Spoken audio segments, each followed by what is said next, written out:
लेक असावी मायबाप, एक तरी लेक असावी गडे. लेकी कुणाच्याही घरी जन्म नाही घेत मायबाप. लेकी पुण्यवान पुरुषाच्या घरी जन्म घेतात. हा, अरे देव सुद्धा झुकला. 12 वर्ष महेश दादांनी उपासना केली पांडुरंगाची, पण त्या पुण्याई पुढे पांडुरंगाला सुद्धा पदरात पोरगी घालावीच लागली मायबाप. आणि हे पुण्याई शिवाय दुसरे कोणतंच उदाहरण नाही.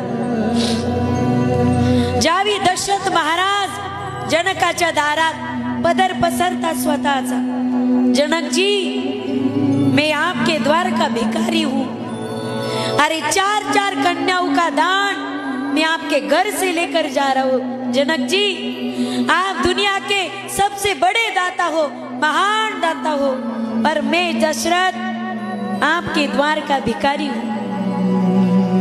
एखादा बाप गरीब असेल तर तो अन्नदान करू शकत नाही. एखादा बाप गरीब असेल तर तो वस्त्रदान करू शकत नाही. एखादा बाप गरीब असेल तर तो भूदान करू शकत नाही माईबाप.